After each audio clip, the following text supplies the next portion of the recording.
So yun guys, tuluyan na nga ipinakilala ng Los Angeles Lakers si Bronny James.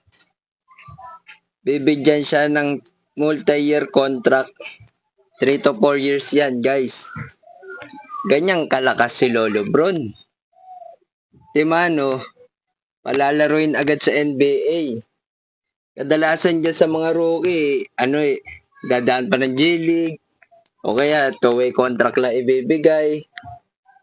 Pagpa-practice muna yan, bago isa lang agad sa sa NBA. Ganyan yung kalakas ang GOAT, guys. Talagang gusto pakita ng Lakers yung father and son duo. Gusto agad makita yan, guys. Tiba-tiba naman sila kay Bronny James, guys. Sold out agad ang ticket nila. Ganyan kalakas ang ang GOAT namin, guys. At isa pa, kaya ni Bronny James makipagsabayan sa NBA na. Talagang pinipersa nilang palaruin agad. Makaka-forma kaya yan sa NBA? Sa tingin ko guys, malayo pa yan sa katotohanan. Masyado pang mahina si Bronny James para isa lang agad dyan.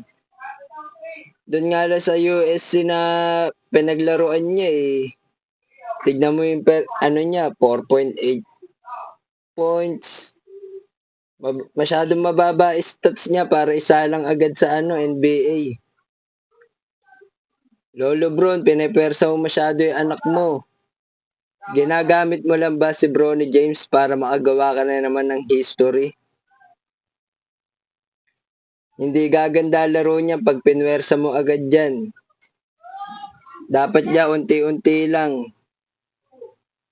Dapat ganun lang, Lolo Bron. Pag-observe mo muna, practice, di yung agad. Yung laro agad sa NBA, puro veterano na agad. O sige, malaman natin. Tignan na lang natin sa, magiging laro niya sa Lakers. Sana lang okay yung laro niya, guys.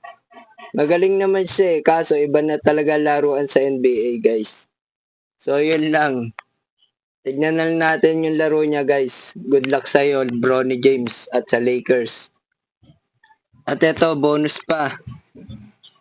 Nagre-request ng trade si Thanasis Antetokounmpo. Sino kayang team ang kukuha sa kanya? Good luck sa'yo. Yun lang, guys.